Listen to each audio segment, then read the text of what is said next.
Ask me. So what are your thoughts on toxic masculinity? I feel like the term gets thrown around too loosely. So masculinity, true masculinity in itself is not toxic. So when you think about a man that allows you to step into your feminine energy in this true masculine stance, it is not loud, it is not prideful, it is not seeing who can do the most reps in the gym or who can outdo the other. Yeah. You're gonna submit to me, you're gonna bow down to me type thing. True masculinity is the ability to lead, right? No matter Without force, but no matter the given situation. So I talk about this in my book a little bit. So basically, the man is the head, essentially. The woman is the neck. If your neck hurts, your head's hurting. You know what I mean? When I got neck pain, I'm getting head. It just tears everything up, right? So it's the man's job. It's my thinking, right? My head needs to figure out how to fix my neck, right?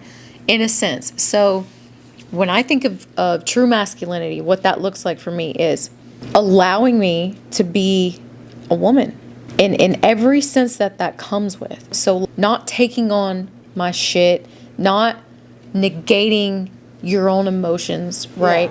Allowing me my process in the meantime, but meeting me where I'm at with presence, with love, with strength, which is where the toxic side gets flipped, right?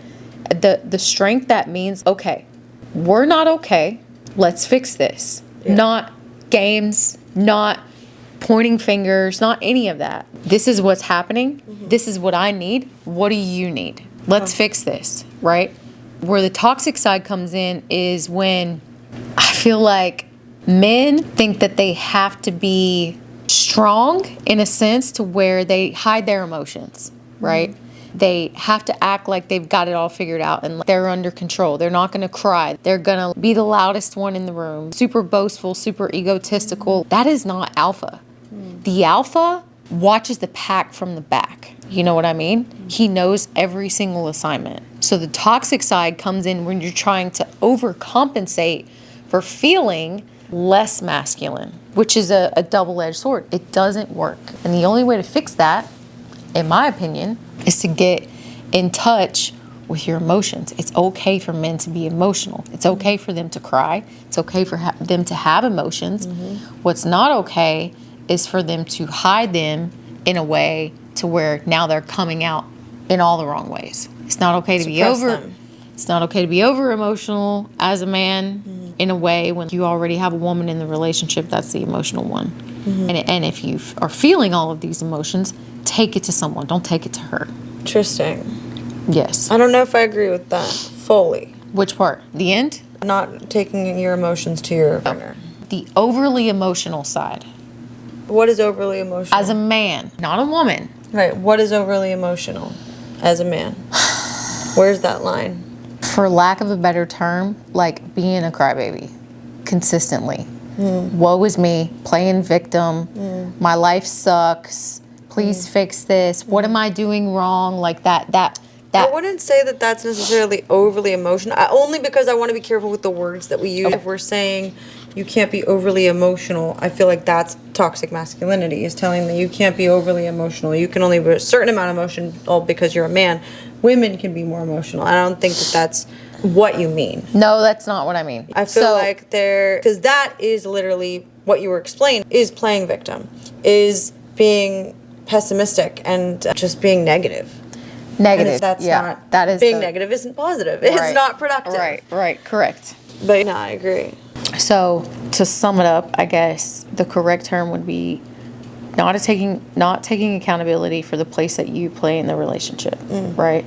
So if you have certain needs that are not being met from an emotional standpoint, there's nothing wrong with taking that to your partner, right? Yes.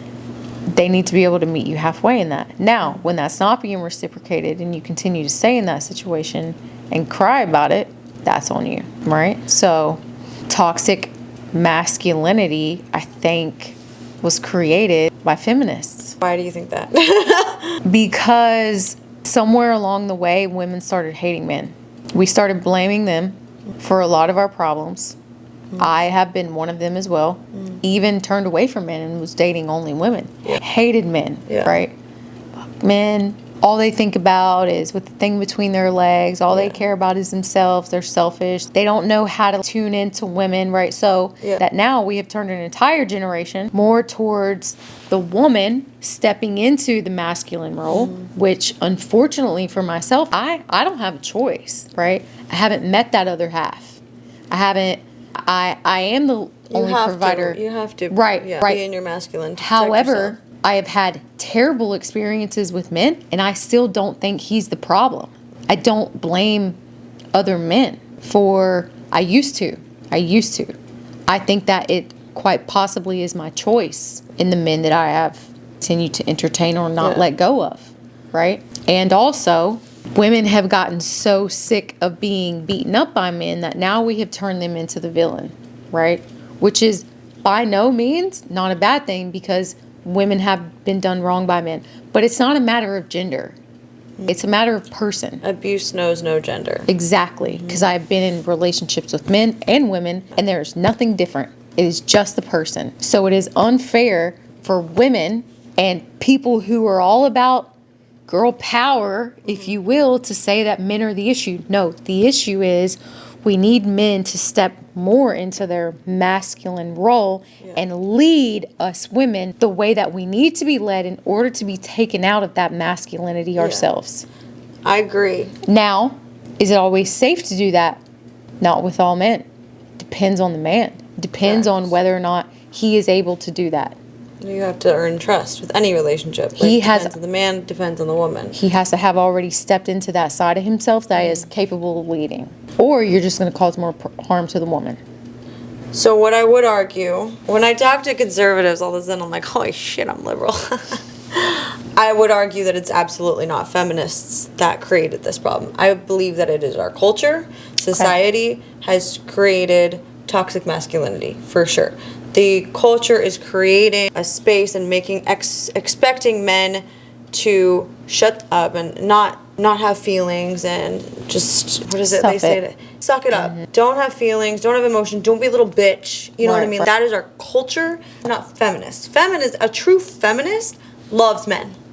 Loves men. I was just talking to my sister as a serious feminist. Feminism, first of all, isn't about women wearing the pants and blah, blah, blah. It's not that at all. It's been completely misconstrued. Now, some people are using it that misuse that way. So the term toxic masculinity and feminism everyone's using it wrong. Exactly. That makes sense. I think that, well, first of all, there is toxic masculinity to me is like, and I go over this in our course. What does it mean to be a strong, healthy masculine man, and how do you attract? The reason we have our pages, both of us, is because men are like, I want a woman like that, thinking we don't exist. There's not more of us. But there are. We know them. There's so many of them. Yeah. So in the course, we go over what does it mean to step into your highest version of yourself, right, which is healthy masculinity. And that's going to attract a strong woman that is in her, maybe if she is in her masculine, bringing her into her feminine in a gentle way. Like Jesus, he was gentle, he was caring, and he was the most masculine, strong version of a human being ever. Right. So I think that, first of all, the feminists were, the idea of feminism was simply to say that humans are equal. Men and women are equal. Feminists say that? That is actually what the definition of feminism is. Interesting. It is not that women are better or any of these things. No, it's literally... Okay, what about toxic feminism? So I think it's the same as toxic masculinity when it's pushed too far, and it's like, if people are saying men suck or blah, blah, blah, those aren't true feminists. A true feminist loves men. And if anything, they're actually also the ones that are fighting for men to be able to cry. People are human. Men need to be able to have feelings too. Then with that definition, I would be a feminist. Yes. However, throwing around that term nowadays, people don't know that that's what it... I didn't even know what that means. People are completely misconstruing the word. Right. And just like... masculinity. Yes. I have a very deep understanding of what masculinity means. But toxic masculinity and masculinity is not the same thing. So you just taught me something. I love that. I was pretty excited when I found out also because I'm like, 4 people, 4 women, And I was like, something's just not checking here. And that made a lot more sense. But again, we don't know. And especially with social media, everyone just is like, they're like computer warriors or mom's basement and just want to talk a bunch of crap. And usually those are, and like mansplaining is toxic masculinity. What's that? Mansplaining? Yeah. And mansplaining is when a guy is overly explaining something to you you really need to know because you're a dumb girl and he's trying to explain it, break it down to you, and you're like, I didn't need that. Well, that's just condescending. Yes. Women do that too. 100%. And that's the thing. Again, abuse knows no gender, lack of communication, lack of understanding, lack of and people operating out of fear is why all of this is happening. Right. So I think in the end of the day, it's just about respecting people and communicating. With that, it's a whole off-subject topic. Do you consider yourself liberal? Yeah. I consider myself a very liberal Christian, but I'm also super conservative because I'm a Christian. But I would consider myself a liberal Christian. So what's your take on everything going on? Oh, God. So here's... Careful. I don't care. I think that I don't know enough, and I haven't watched his podcasts, but he has apparently said some stuff that was super anti-Semitic, and I'm not for that. Now, look, it's a human life. No one should be getting shot, period. Doesn't matter. We need to stand up against that. But that same day, there was a school shooting. What was it that made his life? Is it because he stood for someone? I think that the Christian community and some people that we know are making it seem like this is a man that stood up for his faith, and because he was shot for his faith like a martyr or something, it's having all of us Christians be like, oh my gosh. And I even thought to myself, what would happen if I died tomorrow? Would anyone be like, and especially that week, because I was having a rough week, and I was like, no one would remember me and be like, oh, that's the girl that really loved Jesus. Or would they remember, that's the girl that screamed at me because of A, B, and C. You know what I mean? So it does make you want to check yourself. But first of all, that should be something we should already be thinking about. It's sad that something like this had to happen and get us start thinking that way. But also, that isn't really the case. I don't think that this man died for his faith. He died because probably he pissed off someone with all the gun things. Do you know that? Do you know that for a fact? I don't, but I don't think anyone knows either way, so they shouldn't be out there saying these just super extreme things with someone who openly stood for guns and then was shot. It's kind of ironic. It's not like he was... The gun thing doesn't have anything to do... He's not openly standing to be shot in the neck. You know what I mean? But he's definitely talking about gun rights, and then it's pretty ironic that ends up being how he lost his life. If anything, I bet that he would almost what's the word? It's something he stood for. So stood for what? The right to bear arms. Right. Yeah. Not kill people.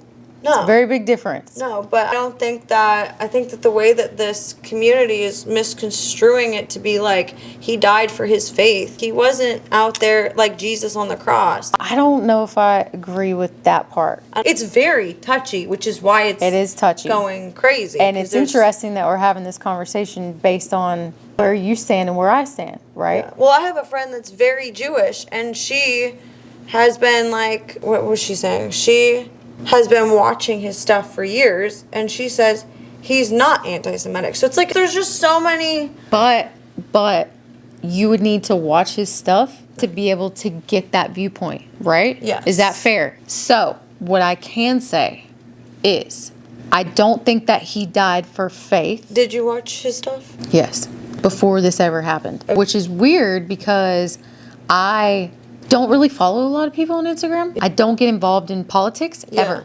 Yeah. I don't even like to talk about them. They make me uncomfortable, and I think that they cause more hate and more unnecessary controversy than whatever. However, I don't follow people that really get involved in politics. I don't follow celebrities. Mm-hmm. The only thing that I follow is things that I want to feed my mind with, right? However, what I did like about him was that he was willing to stand in front of crowds and hear the other person's point of view. I like that. Which is exactly what we're doing right now. He would get bashed and shamed and cussed at, and people being like, I'll fight you right now. All of these things, right? And all he wanted to do was just debate, right? Just debate, right? Yeah. And he had a very hard stance on where he stood, which, whatever. Every people on the left side, people on the right have their own stances, right? He was willing to have the conversation, just like we are, right? Without hate, without any of that. There are even videos of him very clearly stating that there's nothing racial, there's nothing prejudice or whatever. He had a very clear stance on what marriage was, what gender was, and what Christianity was. And so he was willing to have the debate, period. Now, does that mean that his life was any less than a child shooting? No, but the fact of the matter is, both me and know how social media works. Yeah. He had more following. So that's than why. us. You know what I mean? Yeah. Now, does that mean that this was not a big deal? No, but that's what the media does. It wants us to run off of that. And the fact that people are even arguing over this right now, so many people are making money off of it. Oh, you know what I mean? That's what it all comes back down to. It does. However, what I do get by more than anything is the man loved Jesus. He loved Jesus. And it wasn't about dying for his faith. It was about having the tough conversations. And I stand behind that. Yeah. I do. And not for nothing, it has woke a lot of people up. It's had a lot of us having uncomfortable conversations and people being like I've even seen people who didn't even believe in God after this being like, something's not right. Now questioning things. So there is a little bit of a revolution going on because of it. Right on. That's what the Bible tells us is supposed to happen. People are supposed to wake up and ask questions. I'm not going super one way or another. I don't like that. I don't get involved in that. I think that breeds more problems. But what I will say is the man was killed and left a wife and 2 kids behind. Doesn't matter what you stand for. Yeah. That's wrong. I agree. Obviously, I think that everyone can agree on that. I think it's just a matter of the attention being, and that's the thing, I do not feel comfortable. I probably can't even really post this because it's like I don't know enough about, I'm not going to spend months researching watching all his podcasts and figuring out, was he really anti-Semitic or not? But do I want to support and be blowing up on my Instagram in front of 180,000 people someone who was anti-Semitic? No. But if that wasn't the case, then that's a different story. It's just like, again, it's the media and the fact that so much attention was put on that, and then there's not enough attention going on what's going on in overseas, but there's all this attention on this one person's death, but there's thousands of people dying, and then there's ICE, and there's just so many things. Well, I went to church Sunday, and I really appreciated that pastor addressed everything, not just this.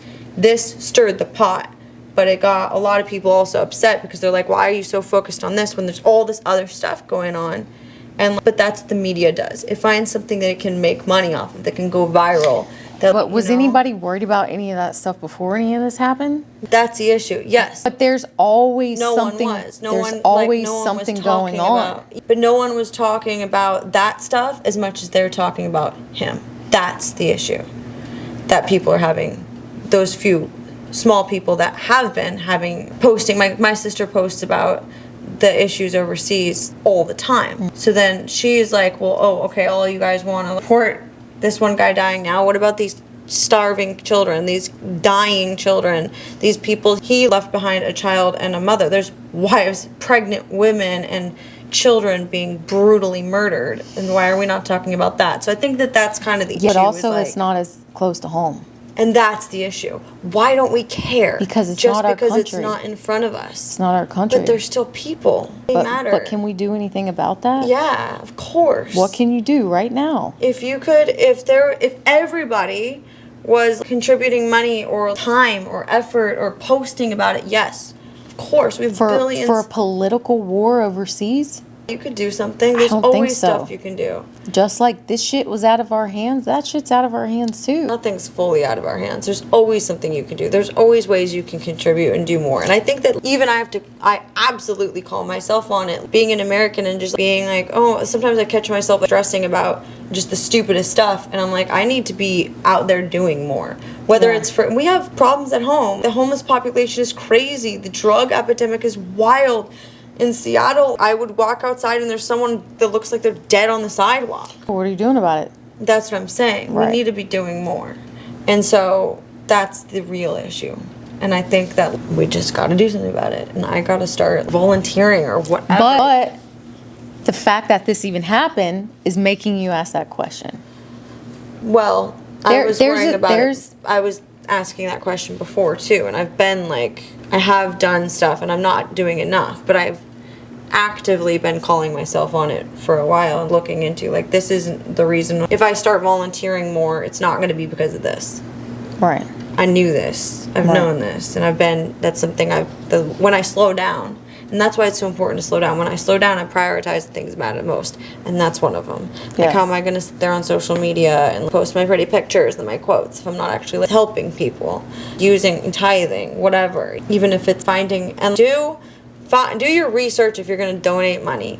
Because some of these organizations are not good and they're pocketing it and they're getting rich. Find a way that have actually done your research, and if you're going to donate, find something to donate that you can trust. I donate in weird ways. That's fine. Ways that I know that it's actually helping someone one-on-one. You know what I mean? Yeah, maybe someone or a homeless person in Yeah. your area that's literally going to them. Exactly.